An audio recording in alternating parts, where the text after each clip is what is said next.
Hello, I'm Dr. Ruthie, sexuality educator, and I'm here to talk to you about loving your G-spot thanks to Funwares for making this video possible. We're going to talk about, is the G-spot real? What is the G-spot? Where is the G-spot? How do we stimulate it? And what does it feel like for the G-spot owner when it's being stimulated? So first, is the G-spot real? Absolutely, it is real. There has been some research out there that's been saying that the G-spot doesn't really exist or most women don't have them. There's some questionable stuff about that research. So it can tell us a lot of things, but it doesn't tell us whether the G-spot is real or not, because it is, and it's there. It's an anatomical area of the body. It feels different to all different women when it's stimulated, and it feels different depending on how turned on you are when it's stimulated, but that area is there. What is it? It's an area inside the vagina, and it is has some little erectile tissue in it, so stuff that plumps up a little bit, and it's actually a way to put pressure against the same nerves that are going to the clitoris, which is where orgasms come from. So most women will still find that the clitoris is the home of the orgasm for them, and if they enjoy G-spot stimulation, and not all women do, but a lot of women do, if they enjoy G-spot stimulation, they'll find that it can make the clitoral stimulation feel a lot richer and a lot more whole body and kind of gruntier, right? So it can be a wonderful thing to add in. Some women will find that they can orgasm just from G-spot stimulation, which makes sense now that we know about the anatomy. But most women will find that that's not the case, and that is just fine.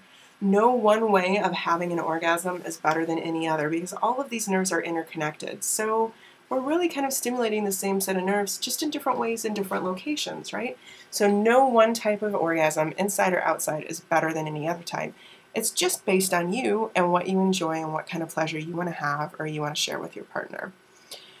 So where is the G-spot? It is not way, way deep inside. It's very, very easy to reach, in fact. So here is Venus, my stunt vulva, and we have the clitoris and the clitoral hood up here. We have the big outer lips or labia. We have the inner lips of labia.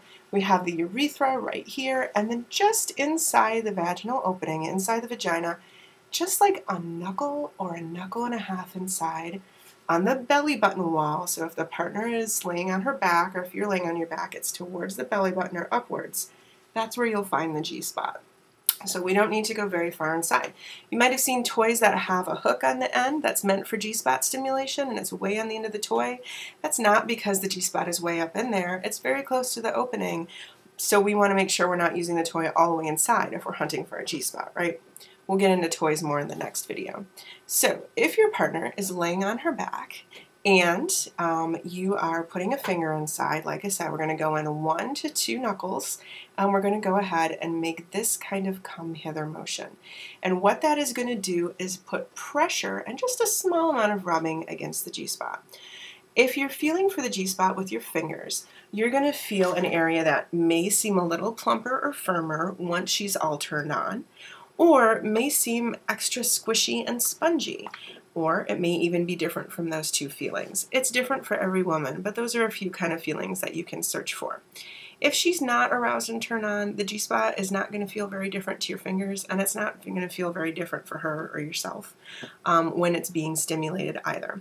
So we want to start with all kinds of different foreplay, whatever is going to turn her or yourself on. And people always want to know from me, how long do I need to spend on foreplay before I can go hunting for the G-spot? That is going to be different for everyone, of course, but if you're not willing to settle in for half an hour, maybe longer of foreplay, that's probably not the best time for you to be looking for your G-spot for the first time. So you want to have some privacy, you want to have some lube so you can continue to have good, slick, happy feeling penetration and stimulation, and you want to make sure that you have a good chunk of time with all of these things. So again, with her on her back, how do we find it, or how do you find it? You're going to just slide one finger inside and do this come hither motion, and maybe 2 fingers. She should be really turned on, so maybe that'll be good. What we're going to do is be putting pressure against the G-spot there, and that's what G-spots usually like. Now, some like a rubbing, some like a circular kind of motion, but most G-spots will respond well to pressure, and once you found that, you can go from there for different kinds of motions to see what works best for you. As she gets more and more turned on and enjoying the G-spot stimulation more and more and feeling this kind of deep, sort of intense kind of stimulation from it, she may find that she wants to feel even more pressure on the G-spot, and that's fine. You may want to try switching your fingers to something that's easier on your wrist. You may want to try a toy like we're going to talk about in the next video, but you definitely want to keep using lubricant as much as necessary because we don't want it to get sore from all the friction going on there. Remember that it's a strong area of the body, so if it feels good to her to have the extra pressure, then go ahead and do it. If it doesn't feel good, then by all means, don't do it. But don't be shy. If she's encouraging more pressure, go ahead and add some more in, unless you have a good reason not to. All right then, what does it feel like for her? Well, as I mentioned, it's this deeper, kind of more whole body sort of feeling. And some people have talked about G-spots being related to female ejaculation or squirting as well. This may or may not happen. If it does happen, it may be kind of a projectile squirting, or it may be kind of like a flood. It may be a little, or it may be a lot. But that is not, an indicator of whether you did a good job or whether your G-spot is working or not. That's just something that some women have, and some women choose to learn how to do, and some women don't ever want to do.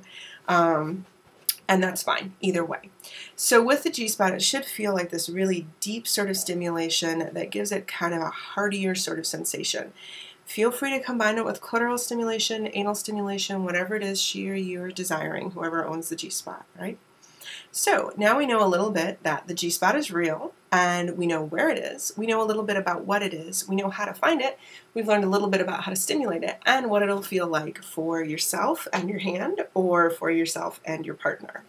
I'm Dr. Ruthie, and it has been wonderful talking with you about loving your G-spot, and I look forward to seeing you in the next video, and we'll talk about picking out a good G-spot toy for you or your partner.